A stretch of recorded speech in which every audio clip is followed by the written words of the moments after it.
From that moment on, I was transformed, supercharged. What happened that day was a 1,000,000,000 to 1 chance. You know what they say, lightning never strikes twice in the same place. Today on the Comic Book Report, The Flash by Mark Waid Omnibus Volume 1. Stick around and check it out.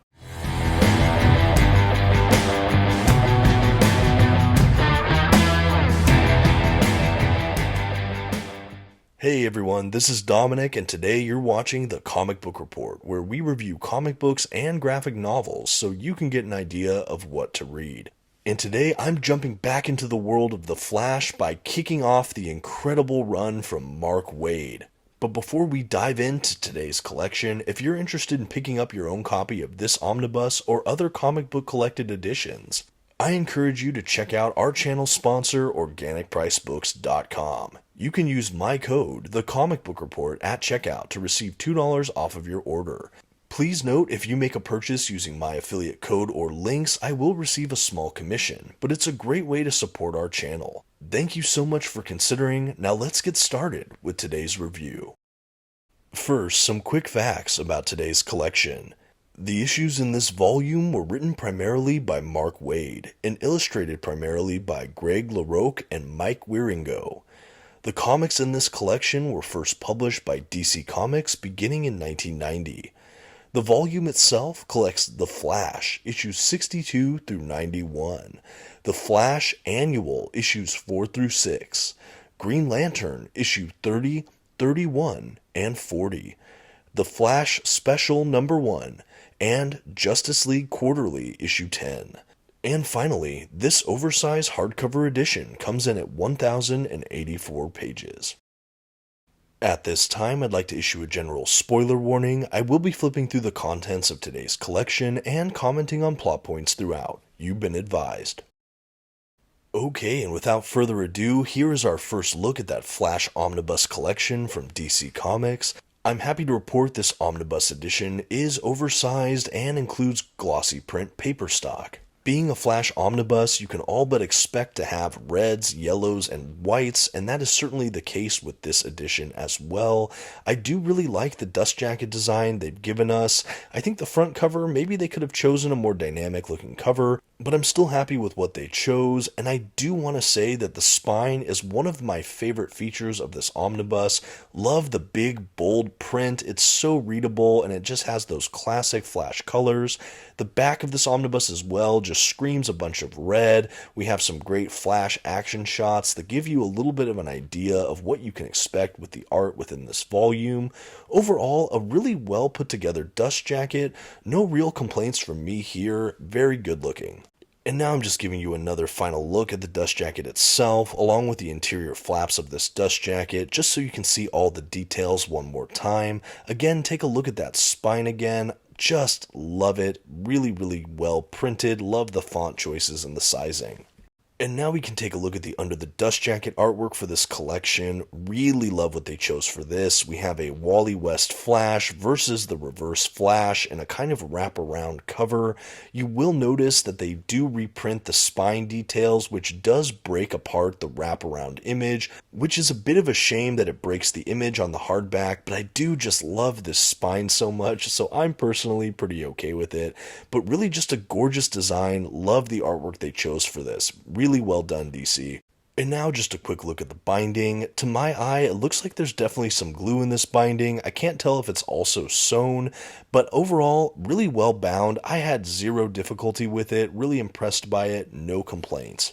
And now that we've completed our look at the exteriors, as well as a look at the binding, we can jump into the collection proper. I will say I love the end pages we get, that kind of crackly red and yellow look, beautifully done. We get an incredible table of contents, which I really like. You see page numbers throughout, which is a feature I really like. It's really easy to navigate, and if you're going to go back to reread, you can pick up on the exact page you remember. Really good stuff here. Eventually, we get started in the collection itself. I think the whole omnibus begins with like a special or two, or an annual, or some kind of like featured issue. And we get kind of treated to this story with Jay Garrick, Barry Allen, and Wally West, as well as this kind of time traveling character who's trying to prevent sort of a catastrophic future event. He goes through the different kind of time periods of the golden, silver, and now bronze age, more modern age Flash.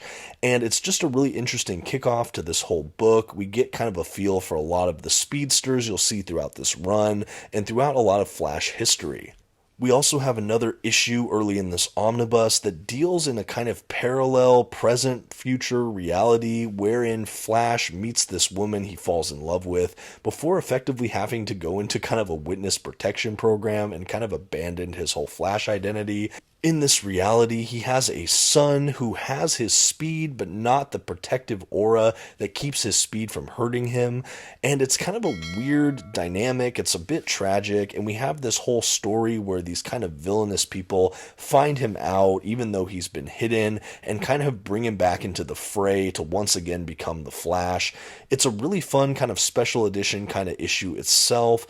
And these issues are really in the beginning of the omnibus. So you're kind of thrown when you first start reading this before you segue into the Mark Waid run proper that really begins with a retelling of the Wally West origin story. And frankly, this is when the collection really got good for me. I think I would have appreciated some of those specials after kind of dipping my toe in the waters of Waid's run, but to start the omnibus like that, it was a little bit jarring for me. I think once I got to that Wally West origin series, the kind of Flash Year One, Born to Run story, that's when this really started kicking off for me. Of course, Wally West is a character that's been around in the DC continuity for some time. I know he got his debut early in the Silver Age. He's someone who became Flash's sidekick, taking on the moniker Kid Flash. He had all of these adventures with Barry Allen before also being spun off in things like Teen Titans, before he essentially inherited the mantle of his hero, the Flash, after the events of Crisis on Infinite Earths. All the post-crisis stuff after that took place with Wally West, who is now taken on again the mantle of the Flash. And Mark Waid's run takes place sometime well after this event occurred, but in many people's eyes, this is one of the best Flash runs of all time. I feel like when a lot of people talk about the Flash and kind of historic runs in his history, you almost always hear about him and Jeff Johns' run. And I am a huge fan of Jeff Johns' time on the Flash. He wrote predominantly Wally West and a little bit of Barry Allen, and then of course we have Mark Waid's run here, which deals with Wally West as well. I do love that Johns run, but I almost feel like a shining feature of that run is how much love Jeff Johns gives to the characters of kind of the Rogues Gallery and some of the supporting characters. We have all these incredible, dramatic, deep character interactions and characterizations for all those characters. And I would say that a strength I already see in Mark Waid's run is I feel like he does that same kind of love for the character of Wally West himself. I feel like after reading this omnibus, I have a deeper appreciation for Wally as a character than I maybe ever did reading Jeff Johns' Flash, and that's my favorite Flash run. But there's just something about the way Mark Waid writes Wally that we just see a lot of his flaws, we see a lot of his moodiness, sometimes when he kind of grandstands or gets irritated by little things, that he's not this squeaky clean hero. Of course he's very heroic, but he is swayed sometimes by his emotions or just, reacting in ways that are not always the best right off the bat when something irritates him or doesn't go his way. And for some reason, writing this character like this made him feel so relatable, made him seem very age appropriate for this character, and it just felt more like he had more depth to him. There was more substance here. And I think that right away, Waid really established that, even in that Born to Run story arc, so that from there, I was so rooted in the character of Wally West that throughout the rest of this omnibus, as he had all of these different exploits, adventures, misadventures, I was so glued in because the character was just so relatable. And that's really such a strength of this run that I see already throughout this omnibus.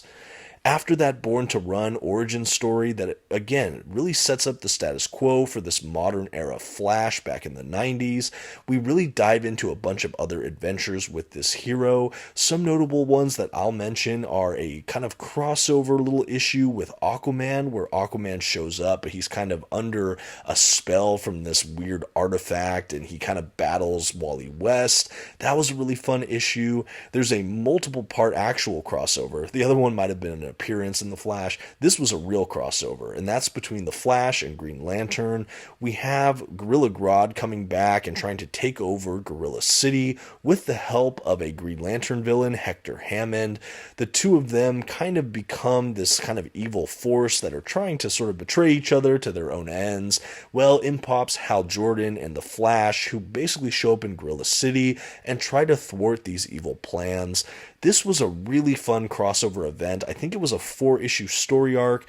To me, this will really appease fans of Silver Age DC Comics. There was really a Silver Age quality to this read. I think it was more 90s style, but it's really a throwback to the kind of storytelling we'd have throughout the Silver Age. And I like seeing the dynamic between Hal Jordan and Wally West. I know that Hal Jordan Green Lantern and Barry Allen Flash have been best friends, but before reading this, I wasn't ever really clear on what the dynamic was between Hal Jordan and Wally West, Wally West being a protege of his fallen best friend. And it's honestly a really special dynamic that we see explored later in this omnibus as well, but there is kind of this mentorship role and this kind of role that you can tell that he's trying to really honor the mantle of his fallen friend. Honestly, just really good storytelling here. I love seeing all the appearances of some of these other DC heroes. Like I said, we got Aquaman, Green Lantern. I think Power Girl shows up at one point. We have kind of an overlap with the Justice League in one moment. But overall, those were all really fun story arcs. I think one of the most notable stories in this whole omnibus is the return of Barry Allen, or supposed return of Barry Allen. Basically, the character of whom we believe to be Barry Allen shows up on Wally West's doorstep on Christmas, basically saying that his energy kind of reconstituted itself into his physical form, and he's battling amnesia and a lot of confusion. For him, it's just been moments since the Crisis on Infinite Earths, but clearly years have gone by. The next several issues have this Barry Allen kind of trying to reintroduce himself into society a bit, or at least pick up his mantle of the Flash once again. We have him kind of having these special moments with Wally West, along with his friend Hal Jordan, Jay Garrick, things like that. But throughout the next subsequent issues, we have things kind of feeling a bit off. Barry's kind of dealing with a lot of jealousy and anger over the way Wally has taken his mantle and the role of Flash in his absence. And a lot of these things just kind of feel out of character for Barry Allen, and we really don't know what to believe, but we as the readers start to suspect that something may be amiss. This is a sentiment that's kind of echoed by Wally West for a good couple issues, as he doubts whether or not to believe this is truly the Barry Allen he lost in the events of Crisis. Well, we basically have this Barry Allen try to get Wally West killed, deliberately not saving him, and then going on a rampage throughout the city, only to eventually be revealed to be the Reverse Flash, Eobard Thawne. This leads to some ensuing battles that are just incredible. This for me was maybe some of the high points in this entire omnibus, the Flash versus Reverse Flash. By this point, there's such a sense of gravity and stakes and conflicts and confusion that lead to these battles that you are just absolutely at the edge of your seat, or at least I know I was as I was reading this. I was so eager to just go page after page to finish this story arc, but it was really, really incredible. We're led to believe that this is Reverse Flash before he ever really battled Barry Allen as the Reverse Flash. So this is a younger Eobard Thawne who came back in time to see kind of his idol and to help Barry Allen, only to discover that he would one day become one of his greatest rivals and nemesis, and it kind of drives him mad. Anyway, this was a really, really fun story that I'm sure I could talk more about, but to suffice it to say, one of the highlights of this run for me, absolutely incredible. A couple other notable story beats. We have this origin of this different kind of hero called Argus, who is sort of like a federal agent who's undercover with the mob in Keystone City, who gets kind of attacked by some kind of alien creature and develops super strength, agility, and the ability to see into infrared and X-ray and all of these different visual spectrums. This character teams up with the Flash in a couple notable adventures throughout this collection as well. He does feel a little grimdark and edgy, but he was a fun character. It made me think, what happened to this character? Do we see more from him in the future? He becomes kind of an ally with the Flash. There's at least 2 solid adventures in this omnibus alone. And frankly, they were fun reads. We also have the Flash fending off against Abracadabra at a few key moments throughout this omnibus as well. He has a lot of dastardly plans that really take a toll on Wally West psychologically, and it was really powerful, especially toward the end of this omnibus. Another big villain or kind of villainous organization that Wally West comes against in this book is something called Combine. They're this other kind of shadowy organization that has all of these connections and things they're doing, but they also have a bunch of technological kind of like weaponry and mechs and different kind of artificial intelligence kind of things. They're a really weird clandestine kind of organization that kind of inhabits Keystone City. Wally and all of his allies try to stop them at various places throughout this omnibus. They're definitely an ongoing presence we feel throughout this book. There are some great moments where Wally fights Combine with his friends Starfire and Nightwing from the Teen Titans. Those were some really fun issues, just getting to see Nightwing and Starfire. It's been quite a minute since I've read some of the Teen Titans stuff, so it was really great just seeing some friendly faces from that time Wally West had with them in this more contemporary context. Switching over to the art for a moment, a lot of the art throughout this book is presented by either LaRocque or Mike Wieringo, and both of their art styles are fairly different. I think Mike Wieringo really has more of a kind of animated, cartoony feel to him. There's a lot more rounded edges, harder outlines, and while that's not usually my favorite style, it really did add something to the liveliness of the Flash, and I think it just worked for this series. I don't know how else to describe it. This book also has a lot of other artists, especially in some of those crossover issues like with Green Lantern or some of the annuals, things like that. So throughout the book, you do definitely vary in the art styles, so hopefully there's a little bit of something for everyone, but you do primarily have those 2 pencilers in this book, and I think both of the art styles were perfectly serviceable. It's great to see some 90s artwork, especially early 90s stuff, and I haven't read a ton of 90s DC work, so this was a really just fun time to read through. I like seeing what they did to convey sense of motion. I think that that's one of the most key things for a Flash book, is how do they convey motion, how do they convey scenes of action, and I think that all of the pencilers on this book did an outstanding job. We have some beautiful splash pages at points throughout this book as well, but everything, like I said, just looked really sharp, really great. Switching over to the characters now, there are a couple things I wanted to talk about for this omnibus that I also enjoyed. We have a deepening of the relationship between Wally West and Linda Park, his eventual just complete love of his life, love interest character. There's definitely a flirtation and a deep friendship in the beginning of this collection, but we get to see it bloom into a real relationship throughout the pages of this omnibus, and that was just a delight to see.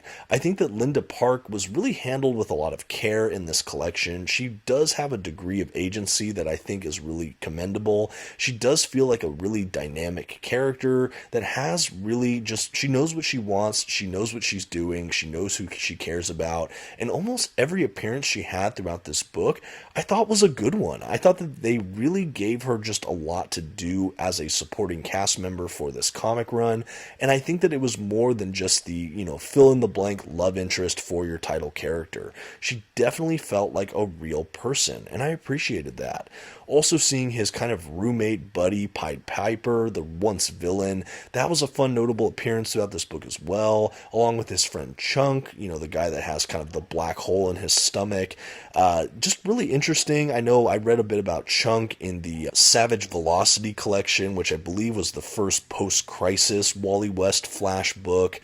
That was a really good collection. I think I reviewed that on the channel. In addition to those characters from his supporting cast, I also really like the care Mark Waid put on just all of the other speedsters we got in this book.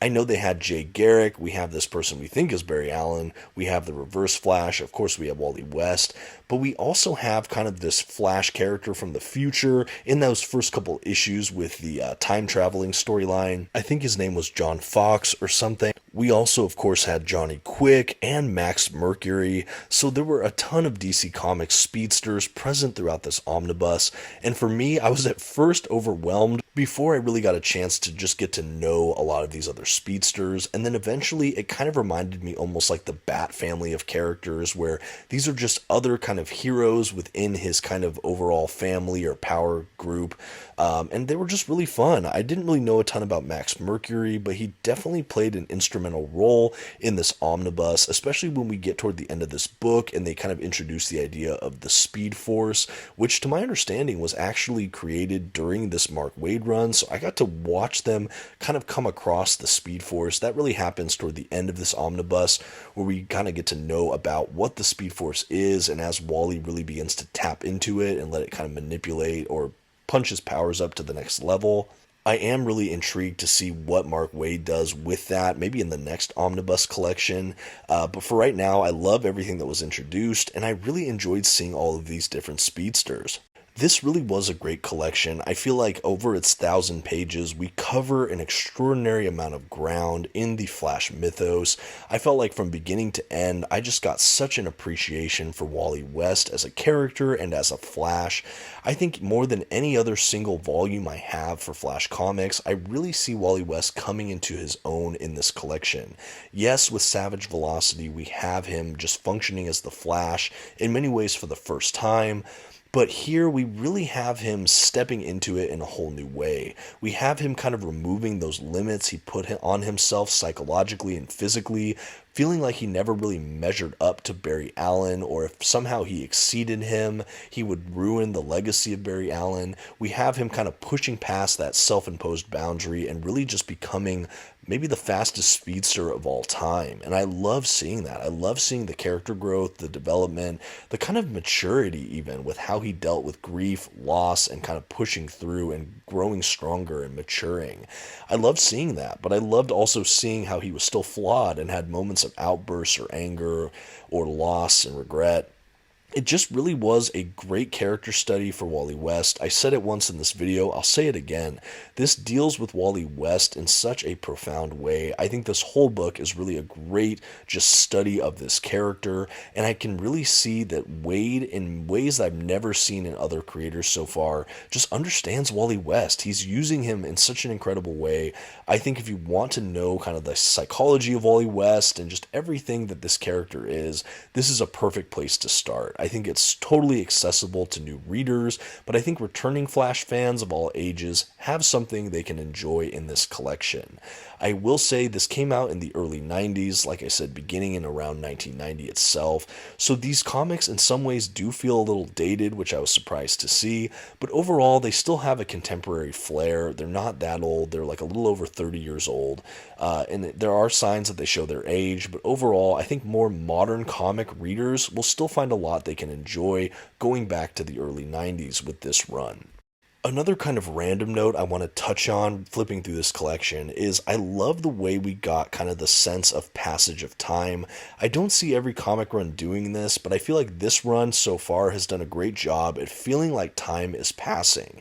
They make addresses to like, well, when this happened last month and it was last issue's events. I love seeing little touches like that that give you a sense of time and place for these issues.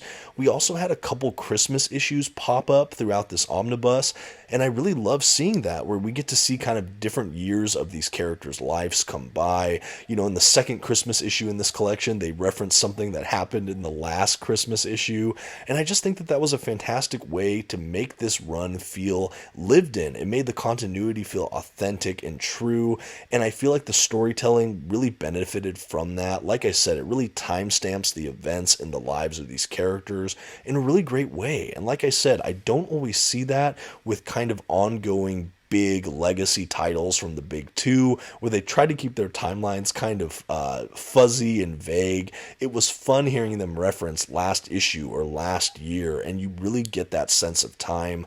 I think it was just really well done. It was really subtle. They didn't like beat me over the head with it, but there were these little details in a few issues that just kind of interconnected some of these stories, and you know where they fit in that sense of just time moving forward, and I loved that.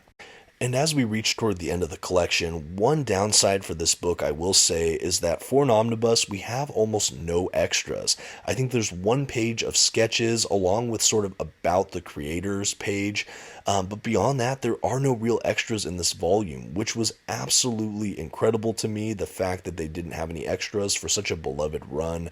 I hope to see more, maybe in subsequent omnibus volumes for this Mark Waid run in the future. But that was really a bummer to see. But other than that, this was an outstanding collection.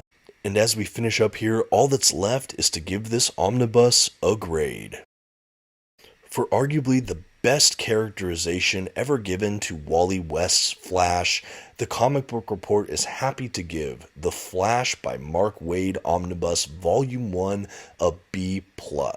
This was an incredible start to a legendary run that I would absolutely recommend to all fans of DC Comics and in particular Flash Comics. For Flash fans, this is probably a must-read and a cornerstone for an incredible Flash legacy. The omnibus gives you a ton of bang for your buck. We cover so much ground. I am bummed to not see more extras in this collection, but the issues themselves really stand alone as just incredible works of art. These issues may come from the early 90s, but there's still so much here that I believe modern readers will still thoroughly enjoy. But let me know what you think of Mark Waid's Flash in the comments, and until next time, this has been the Comic Book Report.